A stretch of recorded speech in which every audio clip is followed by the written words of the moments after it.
Hey everyone, this is Christian Heimel, host of Caught Listening. Thanks for listening to the following podcast on Public House Media.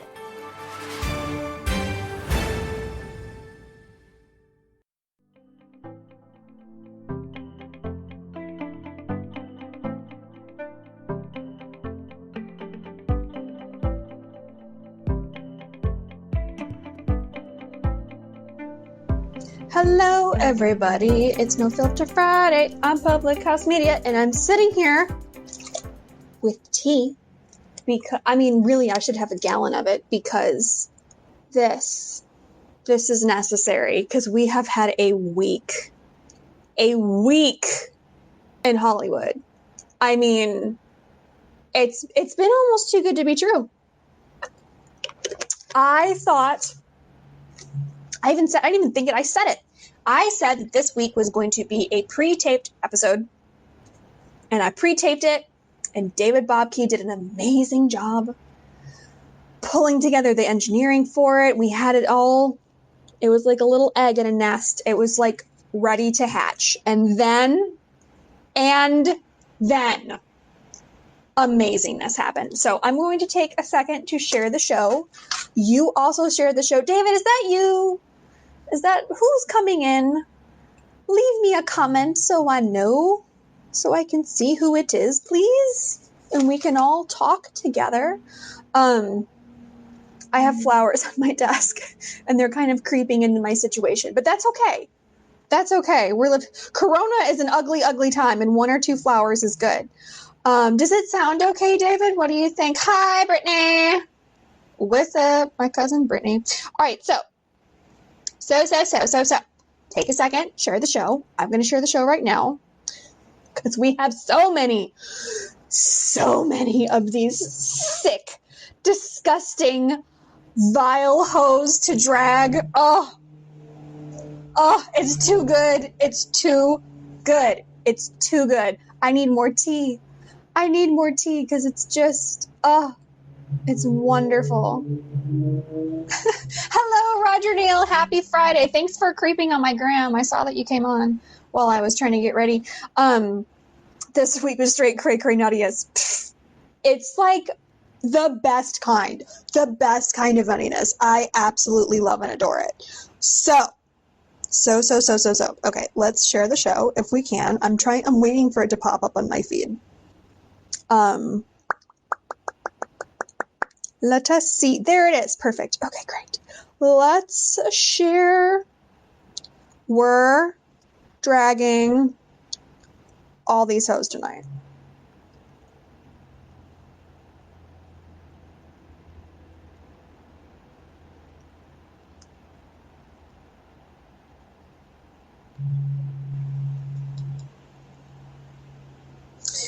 Share. Dunsies. Great. Okay, if you're coming in, I never creep. That's true. You liked a lot of things. You didn't just drive by and not say anything. I did notice that you were there. And not from my insights, from actual interaction. So thank you, Roger Neal. You're such a supporter. Okay, now that that's shared, this is what we're going to get into. And it's going to be amazing. So, David Guillod. And then... Okay, you need to tell me if you want to do up or down on this, because I personally can't decide. We need to talk about Ron Jeremy, and of course we need to talk about Chris D'Elia. So we're going to start with David Guillod, and in the comments, tell me if we're going to go from David Guillod to Ron Jeremy, or David Guillod to Chris D'Elia. Which direction of the crazy train do you want to go? Because it's all good. It's all hot. I've known both of them for years, and it's going to be amazing. So tell me which one you can't wait for first. Because, like I said, I didn't ditch it, but David Bobke and I, the engineer, decided to postpone the pre-taped episode that I made for this week to a later date. I haven't even figured out that date, because why? Because this week was so good. Because it was so good that we just can't stop. So I just sit here with my tea and my phone, my No Filter Friday sticker.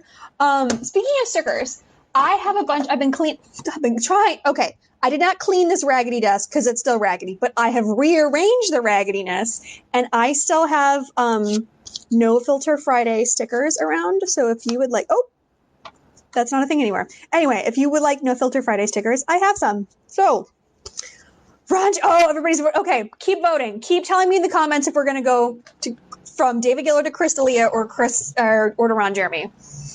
Because I can't personally pick, and this is why we do the show live, so we can have audience participation. Okay, so I don't know Dave Guillod.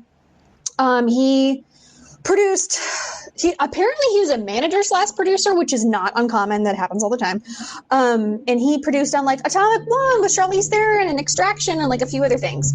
So apparently the story goes is that he's of like the Bill Cosby variety where he likes to, drug and rape ladies because he has caught 3 cases. Yes, 3 cases that he's being charged for right now. They set his bail super, super high, so he's sitting in a cell somewhere, hopefully with a bubba or 2. I'm not picky. And apparently these happened one right after the other, basically. And this happened up in Santa Barbara, I guess, or he's being tried in Santa Barbara. So it happened in 2013, 2014, 2015. So it was one lady per year that he is going to stand trial for raping them. And apparently he's had these problems before, much like lots of these other guys. And, we'll see if it happens. He's not quite like a Bryan Singer level of he does it and then people say things and nothing happens. And then he does it and people say things and nothing happens. He's kind of got that Bryan Singer vibe going, but A, Bryan Singer's a way bigger deal than him, and B, Bryan Singer likes to get down with little boys. If you didn't see that he was trending this week, it was really fun. I tweeted a bunch. I didn't tweet. I retweeted a bunch of stuff because good old Bryan Singer was trending again. Much like this David Guillod fellow, but everybody knows Bryan Singer. It's the likelihood of knowing David Guillod is not very good. I've never worked with him. But you know who I have worked with, by proxy, kind of, is Steve Bing, who also magically found himself from the top to the bottom of the condo building that he lived in Hollywood. And I don't mean to sound insensitive because I have friends who were very good friends with Steve Bing, who's a billionaire. He's got a baby by Liz Hurley. If you don't know him, you should know him. But he's financed a lot of stuff in town, and that's how I ended up kind of working with him by proxy, because I know people who were I'm good friends with people who were good friends with him, and I ended up working those projects that were funded by him. A few of them, not all of them. But it's weird because I was just in Vegas and I was just talking about Steve Bing. I was telling my girlfriend about like kind of the legend of Steve Bing in Las Vegas, and lo and behold, now he's dead. But I don't know that he killed himself. I think he may have had a little love nudge off the top of that building, in my current opinion. I reserve the right to change my mind later, but I don't quite believe it. Okay, so what are our votesies at so far? I'm getting Ron Jeremy votes. Okay, we're going to get into Ron Jeremy, and then we will segue into Chris D'Elia. So what had happened was so much. So Ron Jeremy, the porn star of porn stars, was in court today getting kind of like his second arraignment for 4 cases that he happened to catch. He was in court on Tuesday, I think. You can see the video. Everybody's got masks on. He's in handcuffs. He looks haggard as usual. It's not really anything different for Ron. So 3 women accused him of raping them, and then another woman accused him of forced oral copulation. Now, most of the time when these things that come up, that mean forced oral copulation is like they made someone perform oral sex on them, or the other way around is that they forced oral sex on that victim. So we're going to see which one it was. I have a feeling that I know which one it was, but we'll get into that later. Anyway, if you've ever been out around Hollywood, you would have run into Ron. He parties really, really hard, even to this day. In the beginning of May, my friend ran into him at this hotel that we pee at sometimes when we go hiking over on Franklin, which is just a stone's throw from where he lives.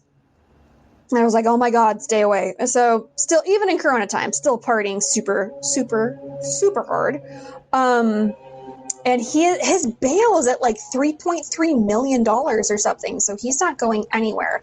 And despite what he looks like, Ron actually does have money. He's just one of the cheapest people on the planet. So he looks like an absolute rag 24/7. But said that to say this. Ron's always lurking around.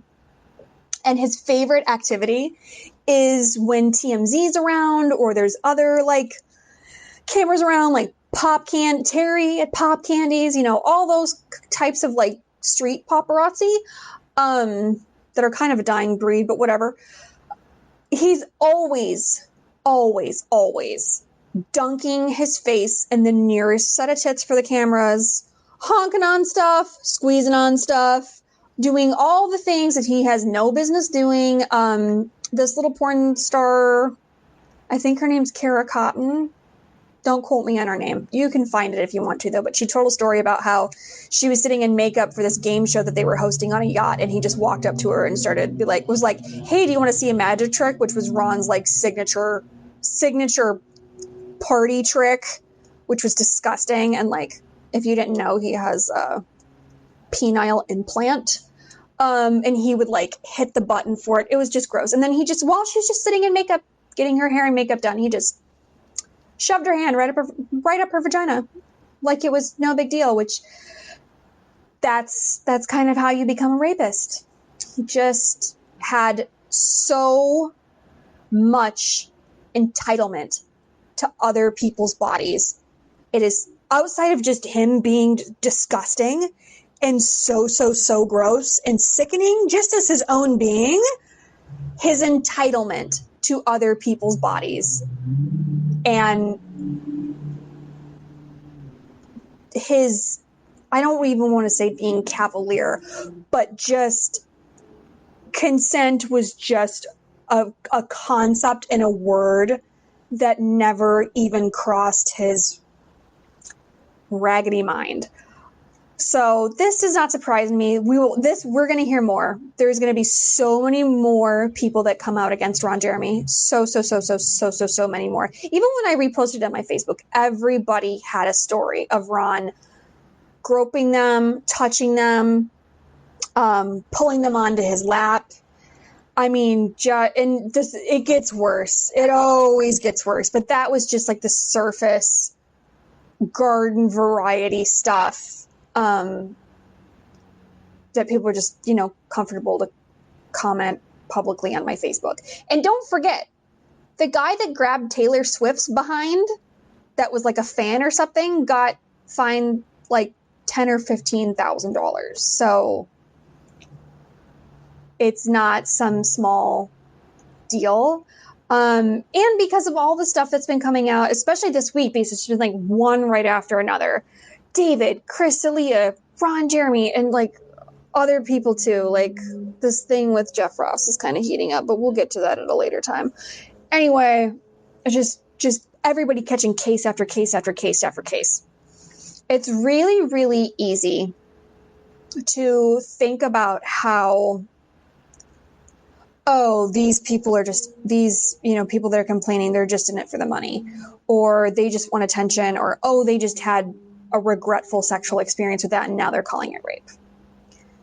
To get to a point where you're in court with a person, that person's being in handcuffs and they're being arraigned and they've had a bail set, takes a lot of steps.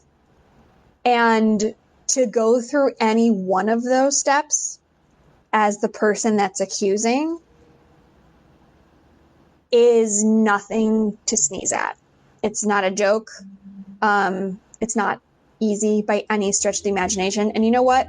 Most of the time doing these types of things, breaking the silence and coming out against somebody. Like in Ron's case, because he's so disgusting, nobody's putting their name to this. They're just being listed in the case as Jane Doe 1, Jane Doe 2, Jane Doe 3, Jane Doe 4, and I'm sure it will go on down the list. They may run out of numbers. But to get to that name on that piece of paper, or to get to be Jane Doe number whatever in that trial, is not a joke. You have to go through a lot of things to get there. And if you've never had to tell anybody, oh, Erin came in. Hi, Erin. If you've never had to tell anybody about an experience that you had, or an experience that was like the worst thing that's ever happened to you in your life, and describe it in detail and sign your name to it and, you know, ask a million questions about it, then you literally have no room to judge the person that is doing that. Let the judicial system handle that. You're not sitting on that jury. You're not that judge. You're not an attorney. Let that play out, because you have literally no idea what you're talking about. And considering we're living in like the boss round of Karens, they've been so empowered. Like, people are really, really quick to be like, oh, that person's lying and blah, blah, blah, blah. Nobody gets anything out of this crap. It hurts them more than it helps them. But far and above. Far, far, far and above. Speaking of which, this is how bad this kind of gets. So we've talked ad nauseum about Jeffrey Epstein's case and things like that. The people that survived to accuse Epstein and actually get into this current legal battle, even after his death, if they end up with a payout from Jeffrey Epstein's estate because he was a billionaire, they don't get to go after Ghislaine Maxwell or any other people that were pimping and coercing for the Weinstein underage girl pyramid scheme, sexual trafficking pyramid scheme that he was running. All of those people get absolved if they get any sort of restitution from their perpetrator. So think about that before you go onto thumb thugging. Speaking of thumb thugging, now we get to talk about Crystalia, and I've been waiting for this for so long because he's such a dickhole, and he always has been. He always has been. Anytime, like, Steven has never even let me,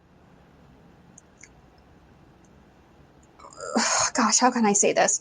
Whenever we're at, I don't really go to the comic clubs anymore these days, hardly ever, but back when, if I do make an appearance, or if, you know, I happen to go at some point in the evening, Chris does stand up almost at least 6 nights a week, sometimes 7, and he'll do multiple clubs. He'll do the Factory, then he'll do the Improv, and, you know, end up at the bar, at the store, or whatever, every single night. Doesn't even matter if he's in production or not. He's kind of like Bobby Lee in that way. Always at the club, always performing. Even when we were coming, you know, down the hall on the right side, and Crystalia was like, Steven would turn us around, we go the other way. He's never allowed Crystalia on his podcast. It's been like basically the only rule of Steven's podcast, The Nighttime Show, is that we will not have Crystalia on. Surely on the fact that he's just a plain old dickhole. And now that all these little girls have all these receipts of him soliciting child porn from children on Snapchat and on Instagram, now that's just added a whole other layer to it. And we'll circle back to this club thing in a second, but you cannot ask minors on social media for nudes. You just can't. And why you would do it from your verified account or your real phone number or your real email is just mind-blowing. Absolutely mind-blowing. Like, why? Why would you do this? On what planet would you think this is a good idea? A while back, Crystalia was on this podcast with Brian Callen and somebody else. I forget who the other person was, but they were talking about this teacher who was like boning her students and sending them nudes via Snapchat. And they end up having this really, really incredible moment where you see Crystalia realize that there are people out there with more receipts than Kim Kardashian to take him down. So they start talking about this woman and how she was sending her students nudes via Snapchat. And Chris goes, oh, well, it's Snapchat. It just disappears. And then everybody else in the show was like, well, yeah, but you can take a screen cap or you can screen record. Like, you just open your screen recorder and then you open people's snaps and you have a video of it. And you can see the blood drain from his face. Like, oh God, what have I done? And this was a while ago. And it's all, speaking of podcasting Crystalia, it is absolutely no coincidence that he was just doing a podcast ranting like a lunatic about how pedogate's not real and you're so stupid if you think that Hollywood and all the elites are running these mass pedophile rings and they're preying on children, and like just how crazy and stupid we all are for knowing that this disgusting town is a den of sick vipers, and we have a serious child predator problem in this town. Oh, I gotta watch that. Yes, David Bobke, if you want to be, I mean, you're already an angel on this earth, but if you want to go pull that clip, you should do it because it's worth watching for sure. Anyway, this is not an accident. This is not an accident at all he played a pedophile twice. And I'm going to keep saying this because it's the truth. Ted Sarandos keeps weird company and has all of these strange inconsistencies as far as pedophiles go among his ranks. Weird, right? So it's not really uncommon for some of us to be underage at the comedy clubs. I went when I was under 21. You're supposed to be 21 to get into the bar, you know. I went when I was under 21 all the time, no problem, not an issue. But I was over 18, and it was fine. And it is not uncommon for, like, if you're friends with a comic or whatever, to end up in these shows or whatever when you're not exactly 21. Not saying that you should go out and do that. I'm just admitting that that's what I did. So anyway, for somebody like Crystalia, who constantly has chicks, fully grown adult women, throwing themselves at him in that raggedy excuse for facial hair. I mean, that's the facial hair of a pedophile. We all know this. Like, let's just put this on the floor and call it what it is. The scruffles, the crazy eyes. You're a pedo. There's just no way, no two bits and ways about it. I'm going to add also that Crystalia is also second generation. His father's also worked in the industry for basically forever.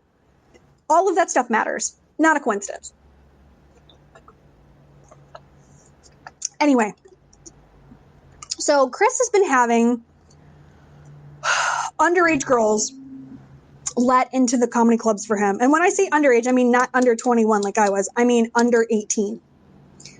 One of those girls being Kaya Gerber. Kaya Gerber is Randy Gerber and Cindy Crawford's daughter, who you see strutzing down the runway all the time now because she basically Gigi Hadid it. Well, that's not true because Yolanda was not as big of a model as Cindy Crawford was, but you get the idea. Famous parents, one of which was a model, so they've got the height, they've got the genetics, pushing that polyester down the runway. And I'm not mad at it. I pushed polyester down the runway. I love doing runway shows. It was so much fun. It's a great job. It's a lot of traveling, but it's an amazing job. I get it. I understand.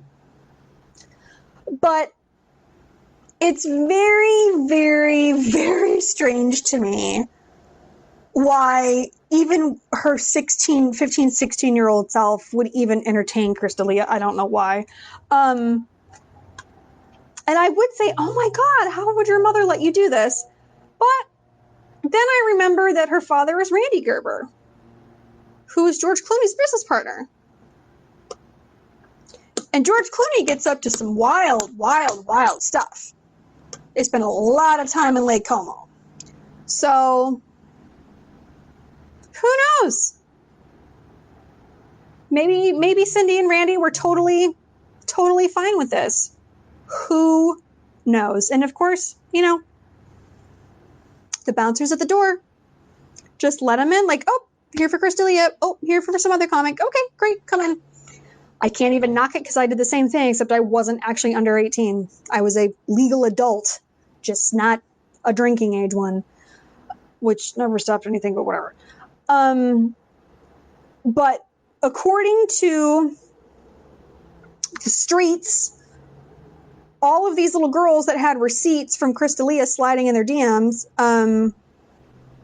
they gave everything to the LA Times, and the LA Times like, yep, that's his real phone number. Yep, that's his real email address. Yep, that's his verified account. There's that blue check marker right there. And he's been doing it for years. Years and years and years and years and years. So Crystalia is effectively canceled and will remain canceled until who knows. He got CA dropped him, but they waited like a couple days. God, I've done episodes in the past about CAA and UTA's involvement within #MeToo. Like, go back and listen to those episodes because that will tell you all you need to know. And then who else? He's just canceled. He will remain canceled for the foreseeable future.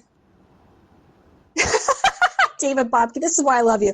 Just watch that clip. Delia could have played Frosty the frickin' Snowman. He turned so white. Right? The blood ran from his face. Ran from his face. It was like a vampire was sucking on his neck and he was being fed upon. Oh, my God. The guy had never heard of screen caps. He didn't know what screen record is. Like, for real? Like, for real? For real? Is this the nightmare that we're all living in? It must be. It must be. Jesus Christ. What are we going to do? Who is this? Am I bothering me? Steven sending me shipping labels. Anyway. So the moral of the story is that Crystalia is canceled. He's been soliciting child porn for years. And he got caught. And he's going to be catching all these kids. You don't know who Crystalia is? Okay. He was on Whitney's show. And then from Whitney's show, he got another show that was like a spinoff. And it was set in Detroit. What was the name of it? Was it Undateable? Yeah, Undateable. Undateable if you're a fully grown woman and not a child. Jelly's barking because she's a rotten girl. I'm sure Postmates is here. And then he was on that show You on Netflix where he played a pedophile, and then he was another show on Comedy Central where he also played a pedophile. Not a coincidence. Not a coincidence because, you're a type in Hollywood when you act, and I guess with that ratchet excuse for facial hair, everybody's like, yeah, you definitely look like a pedo. Great. Here's your offer. Just do what you do. But speaking of Whitney's show, she came out with a statement against him, and you can go read that if you want to. I mean, of course she would, but it's just gross. This whole town is so disgusting. I don't know for the life of me why, like, the last vestiges of society won't just get down with the fact that you can't swing a cat around here without hitting 5 pedophiles. Like, we've got a real systematic pedo problem in this town, and we've just gotta root it out. Just gotta root it out. I mean, it would, they used to have trials for, to sniff out communists around here, and we should probably go back to that. I would absolutely be on the committee, the pedo scare committee, a panel. Oh, I'd be on it. I would be on that tribunal so fast. So let me know what you think of all three of these dudes' facial hair, because I feel like that tells you everything that you need to know. But you let me know in the comments, and I will see you all next week for another episode of No Filter Friday. I'm going to be off and away, and I was thinking of taking the week off next week because it's a holiday. I was like, they don't want to hear from me on a holiday, Rich. I'll just sit there and shut up and have some marshmallows. It's the 4th of July, but I don't know if I'm going to be able to contain myself. And furthermore, I'm going to be with my aunt who's a law professor, so I feel like we could maybe ask some really, really fun legal questions about sex crimes if you're into it. So I need comments. DM slid in about 2 things. The facial hair on all of these whack jobs that caught a case this week, and a 4th of July show with or without legal questions. We're up or down on that. I'm asking you now so we can talk about it throughout the week. I leave on Tuesday. Let me know. And check out other shows on Public House Media that are not nearly as dark and dirty as this one. We have other fun things like Catch Up is a new show. There's different sports shows on Public House Media. There's Choose to Rise. There's C. Jane Cell, Confessions of a Military Spouse, all that fun stuff. Go check those shows out. Give them a rating. And, also leave a rating on No Filter Friday because, you should. I leave ratings on other people's things. Somebody was rude to me and ran their mouth to me and I'd never spoken to them before. Where is their Yelp? Where? Oh, David, I love you so much. I can link the delete a video when I post the podcast. Please do, boo. Please. The people need to see the blood drain out of this man's face. It's absolutely necessary. So I will see you all next week for another.